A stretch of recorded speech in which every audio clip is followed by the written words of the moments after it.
ਦਿਲ ਵਾਲਾ ਹਸਪਤਾਲ ਹੋਵੇ ਤੇ ਹਸਪਤਾਲ ਦੇ ਵਿੱਚ ਡਾਕਟਰ ਨਾ ਹੋਵੇ, ਇਹ ਕਿੰਜ ਹੋ ਸਕਦਾ ਵਾ। ਮੈਂ ਅੱਜ ਗੱਲ ਕਰਦਾ ਵਾਂ ਫੈਸਲਾਬਾਦ ਇੰਸਟੀਚਿਊਟ ਆਫ ਕਾਰਡੀਓਲੋਜੀ, ਜਿਨ੍ਹਾਂ ਦੇ ਜਿਹੜੇ ਵਾਰਡ ਆ ਉੱਥੇ ਵਾਰਡ ਦੇ ਵਿੱਚ ਡਾਕਟਰ ਆਪਣੀ ਡਿਊਟੀ ਦਿੰਦੇ ਆ, ਰਾਤ ਵੇਲੇ ਵੀ ਤੇ ਦਿਨ ਵੇਲੇ ਵੀ। ਲੇਕਿਨ ਅਫਸੋਸ ਵਾਲੀ ਗੱਲ ਆ, ਕਮਰੇ ਜਿਹੜੇ ਉਹਨਾਂ ਦੇ ਖਾਲੀ ਦੇ ਖਾਲੀ ਰਹਿੰਦੇ ਆ। ਮਰੀਜ਼ ਦਰ ਬਦਰ ਦੀਆਂ ਠੋਕਰਾਂ ਖਾਂਦੇ ਰਹਿੰਦੇ ਆ, ਕਦੀ ਕਿਸੇ ਨਰਸ ਕੋ ਚਲੇ ਗਏ, ਕਦੀ ਕਿਸੇ ਨਰਸ ਕੋ ਚਲੇ ਗਏ। ਡਾਕਟਰ ਦਾ ਪੁੱਛਿਆ ਤੇ ਨਰਸ ਕਹਿੰਦੀ ਆ ਡਾਕਟਰ ਨੀਚੇ ਗਿਆ ਹੋਇਆ।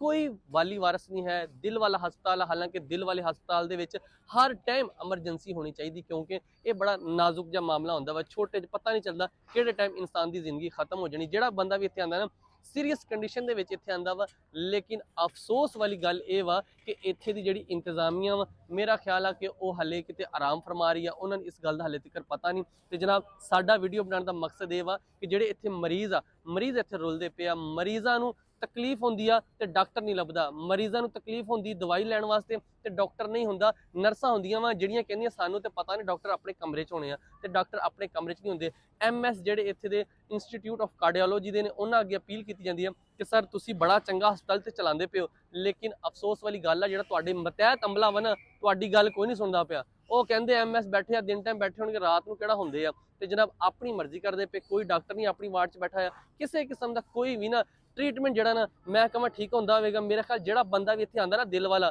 ਤੇ ਮੇਰਾ ਨਹੀਂ ਖਿਆਲ ਕੋ ਬਚ ਕੇ ਜਾਂਦਾ ਹੋਵੇਗਾ, ਕਿਉਂਕਿ ਫਿਰ ਉਹਦਾ ਐਂਡ ਹੀ ਹੋ ਜਾਂਦਾ ਵਾ। ਜਦੋਂ ਕਿਸੇ ਨੂੰ ਪੁੱਛਣਾ ਹੀ ਨਹੀਂ ਹੈਗਾ, ਜਦੋਂ ਕੋਈ ਦਵਾਈ ਨਹੀਂ ਲੱਭਣੀ, ਡਾਕਟਰ ਨੇ ਨਹੀਂ ਚੈੱਕ ਕਰਨਾ, ਤਕਲੀਫ ਹੁੰਦੀ ਤੇ ਹੋਈ ਜਾਵੇ, ਨਹੀਂ ਹੁੰਦੀ ਤੇ ਨਾ ਹੋਵੇ। ਲੇਕਿਨ ਸਰ ਮਾੜਾ ਜਿਹਾ ਨਜ਼ਰੇ ਕਰਮ ਇਹਨਾਂ ਤੇ ਫਰਮਾਓ, ਤਾਂ ਕਿ ਜਿਹੜੇ ਡਾਕਟਰ ਆਪਣੀ ਡਿਊਟੀ ਦੇਣ, ਜਿਹੜੇ ਮਰੀਜ਼ ਆ ਆਪਣੇ ਇਲਾਜ ਵਾਸਤੇ ਆਏ, ਉਹਨਾਂ ਦਾ ਇਲਾਜ ਚੰਗੀ ਤਰ੍ਹਾਂ ਹੋ ਜਾਵੇ।